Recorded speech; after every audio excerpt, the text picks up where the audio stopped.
Augustine commentary on the first letter of John, chapter 3, verse 19 to chapter 4, verse 3 following.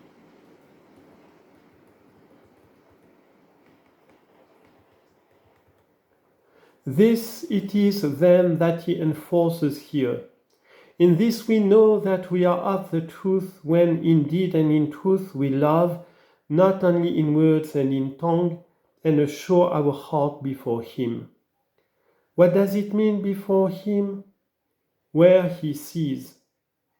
Whence the Lord himself in the Gospel said, "Take heed that you do not your righteousness before men to be seen of them, otherwise you have no reward with your Father which is in heaven." And what does it mean? Let not your left hand know what your right hand does, except that the right hand means a pure conscience, the left hand the lust of the world. Many through lust of the world do many wonderful things. The left hand works, not the right. The right hand ought to work, and without knowledge of the left hand, so that lust of the world may not even mix itself therewith, when by love we work out that is good. And where do we get to know this? You are before God. Question your heart. See what you have done, and what therein was your aim. Your salvation or the windy praise of men. Look within, for man can't judge whom he can see. If we assure our heart, let it be before him. Because if our heart think ill of us, i.e., accuses us within, that we do not the thing with that mind it ought to be done withal. Greater is God than our heart, and knows all things. You hide your heart from man, hide it from God if you can. How shall you hide it from him, to whom it is said by a sinner, fearing and confessing, "Whither shall I go from your spirit, and from your face, whither shall I flee?" Psalm 139, verse 7 and 8. He sought a way to flee to escape the judgment of God, and found none. And where is God not? If I shall ascend, says he, into heaven, you are there. If I shall descend into hell, you are there. Whither will you go? Whither will you flee? Will you hear counsel? If you would flee from him, flee to him. Flee to him by confessing, not from him by hiding. Hide you can't, but confess you can. Say unto him, "You are my place to flee unto." And let love be nourished in you, which alone leads unto life. Let your conscience bear you witness that your love is of God. And if it be of God, do not wish to display it before men, because neither men's praises lift you unto heaven, nor their censures put you down from thence. Let him see who crowns you, be he your witness, by whom as judge you are crowned. Greater is God than our heart, and knows all things. Beloved, if our heart think not ill of us, we have confidence towards God.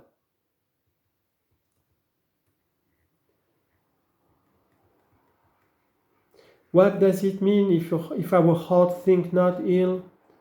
If it make true answer to us that we love, and that there is genuine love in us, not faint but sincere, seeking a brother's salvation, expecting no emolument from a brother, but only his salvation, we have confidence toward God, and whatsoever we ask we shall receive of him, because we keep his commandments.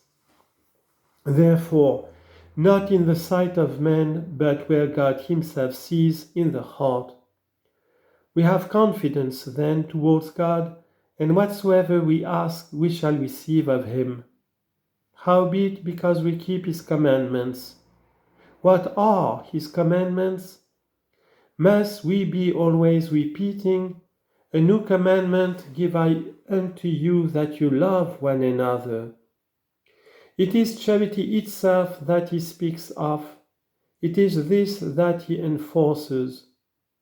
Whoso then shall have brotherly charity, and have it before God, where God sees, and his heart being interrogated under righteous examination, make him none other answer than that the genuine root of charity is there for good fruits to come from, that man has confidence with God, and whatsoever he shall ask he shall receive of him, because he keeps his commandments.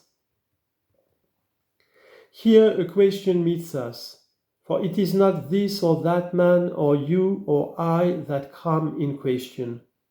For if I have asked anything of God and receive it not, any person may easily say of me, "He has not charity."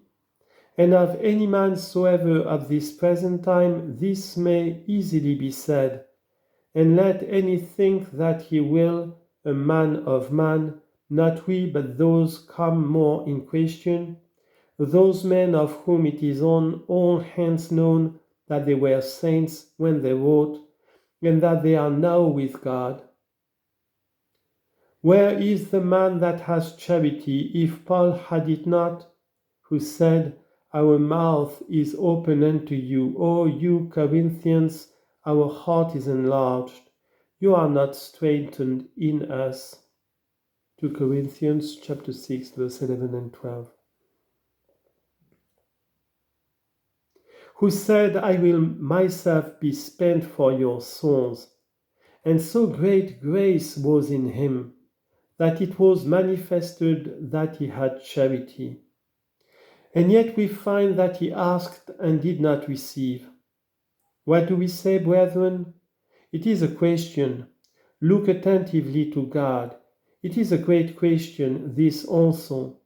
Just as where it was said of sin, "He that is born of God sins not," we found this sin to be the violating of charity, and that this was the thing strictly intended in that place. So too we ask now what it is that he would say. For if you look but to the words, it seems plain. If you take the examples into the account, it is obscure. Than the words here nothing can be plainer, and whatsoever we ask we shall receive of him, because we keep his commandments and do those things that are pleasing in his sight. Whatsoever we ask, says he, we shall receive of him. He has put us sorely to straits. In the other place also he would put us to straits, if he meant all sin. But then we found room to expound it in this, that he meant it of a certain sin, not of all sin. Howbeit of a sin which whosoever is born of God commits not.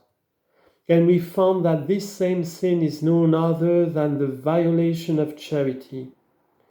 We have also a manifest example from the Gospel, when the Lord said, "If I had not come, they had not had sin." How? Were the Jews innocent when he came to them because he so speaks? Then if he had not come, would they have had no sin? Then did the physician's presence make one sick, not take away the fever?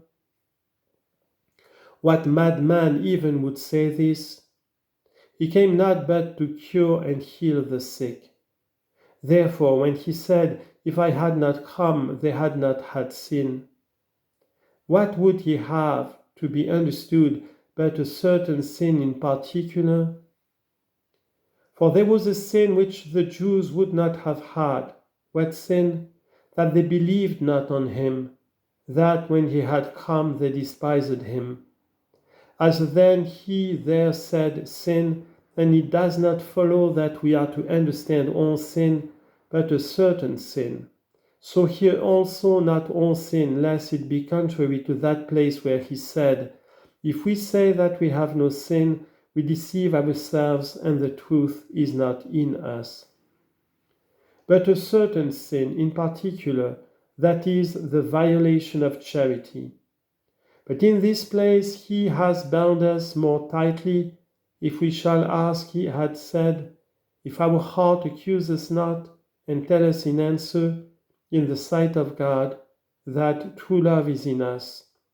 Whatsoever we ask, we shall receive of him.